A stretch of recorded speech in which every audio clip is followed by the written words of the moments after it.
Hari ini kita mau berlatih untuk membagikan renungan. Sekarang saya mau mengambil satu tokoh dalam kitab Kejadian sampai dengan Ulangan, yaitu tokoh Musa sudah papa. Berarti saya mengambil tokoh Yosua. Siapa yang tahu Yosua itu siapa? Pengganti Musa. Isa? Pengganti Musa. Papa? Apa Yosua sudah ditunjuk jadi penggantinya? Sudah. Di mana? Buka Ulangan 31. Wih, Semuanya buka Ulangan 31, Sa. Ayat 1 sampai dengan 3. Berarti Isa ayat 1, Sa. Kemudian pergilah Musa lalu mengatakan segala perkataan itu pada seluruh orang Israel. Bukan.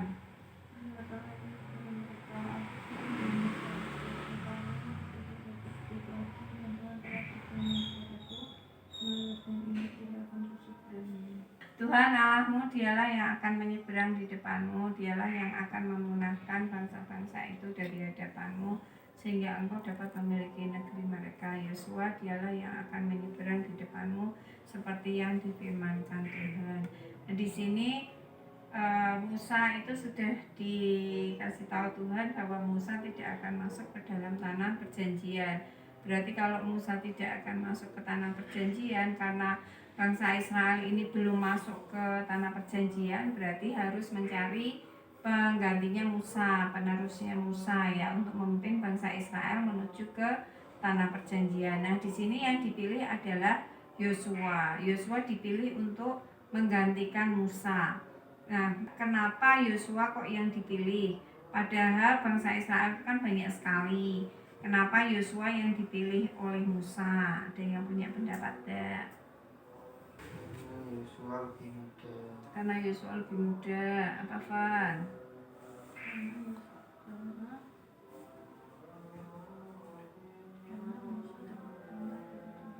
Karena Musa dapat perintah dari Tuhan. Kalau implementasinya di sini, kenapa Yosua yang dipilih oleh Tuhan? Satu, Yosua itu punya berpikir positif ya. Masih ingat pada saat Yosua disuruh mengintai ya, untuk mengintai bangsa mana, Pak? Waktu itu yang diintai, Pak, bangsa apa? Ya, Kanaan ya. Bangsa Kanaan itu ada 12 pengintai. Mereka melaporkan kepada Musa dengan intaiannya masing-masing, dengan versinya masing-masing. Yang 10 orang itu mengatakan yang negatif. Sedangkan Yosua dan Kaleb itu berpikir positif ya. Jadi memang walaupun perawakan mereka tinggi besar ya, tetapi Yosua tidak takut. Kenapa Yosua tidak takut? Karena Yosua dalam hal ini saya yakin Yosua mengandalkan Tuhan ya. Jadi dia sudah melalui perjalanan dari Mesir sampai menuju ke tanah Kanaan itu dengan penyertaan Tuhan, kemudian dengan berbagai peristiwa-peristiwa yang dilaluinya. Berarti Yosua yakin bahwa Tuhanlah yang berperang untuk mereka ya. Jadi mereka itu sebenarnya intinya hanya manut sama yang dikatakan Tuhan, gitu saja sudah aman. Tetapi dalam perjalanannya itu bangsa Israel ini banyak tuntutan ya, pengen inilah, pengen itulah, kemudian dia nggak terima seperti ini, kemudian malah ada yang kepingin lagi kembali ke Mesir dan lain sebagainya. Jadi itu mendukakan hati Tuhan. Nah, di sini Yosua adalah sebagai salah seorang yang saya katakan berpikir positif. Kemudian yang kedua adalah Yosua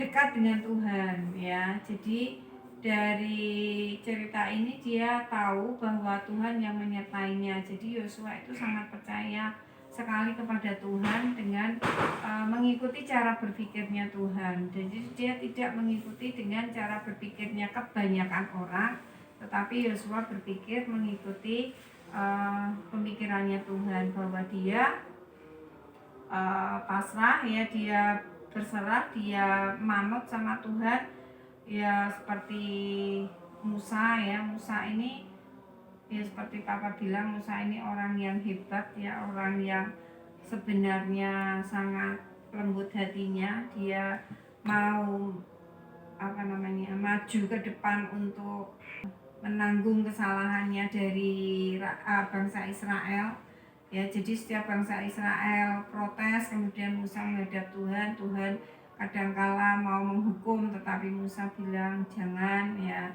Nah, seperti itu. Di sini Yosua sebagai penggantinya Musa, dan kita tahu dari Yosua ini akhirnya bangsa Israel memang bisa masuk ke tanah perjanjian, tanah yang dijanjikan Tuhan untuk bangsa Israel berdiam di situ, ya. Jadi Yosua di sini yang perlu kita ingat adalah Yosua punya cara pikir positif, dan Yosua sangat dekat dengan Tuhan.